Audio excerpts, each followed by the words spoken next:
Susadang bong. I'm gonna tell you what that means. It means hello, and bong means showing respect, brother or sister in Cambodia. So this video is about how to choose the place you want to live. Of course, that's going to take some time because you're going to have to do some research. You're going to think about the climate that you want to live in. You're also going to have to think about how does your American dollar stretch to the other country. Currently, our $1 is $4,000 in Cambodian money, reals, that is. So that's going to take quite a bit. It's going to take you far. So you need to do research on the money. You also need to think about the visa. I know last time I said about I'll help you with the passport aspect of it, but everybody know how to get a passport. So I'm actually talking about the visa process. All countries are not the same or equal in their visa process. So Cambodia happens to be very flexible or easy to get a passport. Not a passport, a visa. I keep saying that. So the visa process is two different kinds. Just to kind of go into that just a little bit. But you have a T for tourism, and then you have an E for business. So in another video, we'll talk about that, how to get that. So you need to think about the visa process. Can it be extended? We're talking about a long-term move. The next thing you need to think about is employment. Super important. Employment is important because, again, if you want to take that American dollar and bring it over to that country, you need to find something remote, or you need to find something that's in that country. More than likely, teaching English is one of those things that goes far, or is something that is acceptable or widely viewed as something that's valuable in that country. So again, if we're talking about teaching English or something like that, again, the ratio to how much money you're going to make from the U.S. versus in this country is going to change quite a bit. So need to think about those things. So for me, for my experience, I spent 5 weeks initially in Cambodia. During that time, you're going to do some vacationing, but you also need to be realistic. Initially, I wasn't expecting or thinking about moving to Cambodia, so I didn't go there with the idea of I'm about to move. But if we're thinking in terms of I'm about to move here, you need to be realistic. Not a lot of vacationing. You can chill, be balanced with yourself, but at the same time too, look at the terrain. Think about also if there's natural disasters there, flooding, all of this stuff you need to take into consideration.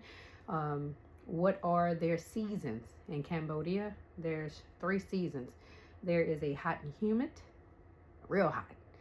You also have a wet season where it rains quite a bit. And I like to think about Cambodia's weather to Florida. You ever been to Florida before? You know that you will have beautiful sun out, a torrential rain that comes down, and then after that the sun come back out. But at the same time too, in Cambodia, you can have days where it's just raining. I have seen that. So be realistic with yourself. Can you deal with that? So when you go there, do things that the natives would do. You need to be comfortable with not having air conditioning. That's a luxury in the States, having air conditioning. Also, you need to think about the food. Are you able to be able to adapt to the cuisine change? Can you find things that remind you of home, food-wise? Be realistic when we're talking about long-term. And again, going back to the visa, are they flexible? So in reference to Cambodia's visa, you get a tourist visa. You can stay there for, I believe, 60 days. And then after that, yes, it can be extended, but max is 60 days. But if you get a e-visa, which is a business visa, that visa can start out for 3 months.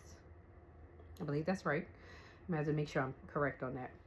And that can be extended to 6 months, 9 months, 12 months. So different things you have to look at. And again, how much does that cost? You have to think about those things because it's important. So what do? Plan a visit. Plan a visit at a time that's going to be comfortable. You don't want to put yourself where you're like, man, it's hot. I went when it was hot. I can't deal with this, you know? So, also, too, if you want to go during that time, can I handle this heat? Is it okay for me? Um, so, visit there, spend some time. A weekend ain't going to do it. A week, possibly. But if you're thinking about doing it, spend some time there. And yes, you might choose an Airbnb. Don't go too luxurious, and as far as in your selection, because you have to be realistic. What is housing look like in that area? So don't get used to something that you really can't afford if you move there. Um, Another thing too, while you're there, eat the food. Try it out.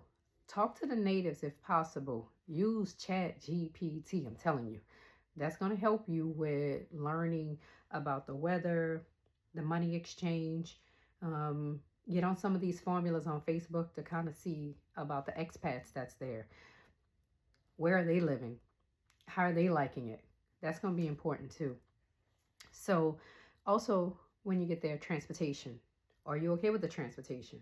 In Cambodia, it is going to be motos, which is like a moped type driving, not necessarily a full on motorcycle, but again, do you need a license for that? How much does that cost to buy one? You also have tuk-tuks. You can get into those very cheap. You can take a ride from a good distance for about $1 or two. Can you afford that?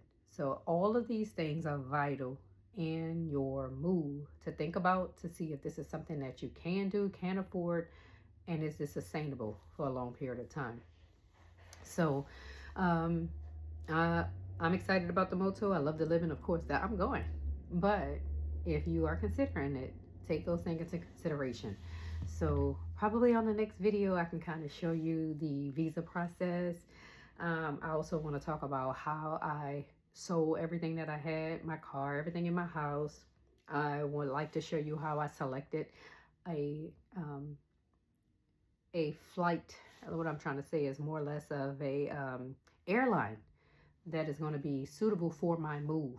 All airlines are not suitable for your move. They might give you one bag. I don't want to have to deal with just packing up one bag and then stuff everything up in there and feel confined as if I can't bring everything. Not everything. You can't bring everything. Choose the airline that works best for you. And also to packing. I searched for videos to try to figure that out, and I did my thing, and it works for me. So yes, I will be bringing 6 bags. But anyway, we'll get to that. I hope this was informative. Leave some feedback. Let me know what you want to see, what you want to hear, what you want to know. I'm willing to share. Until next time.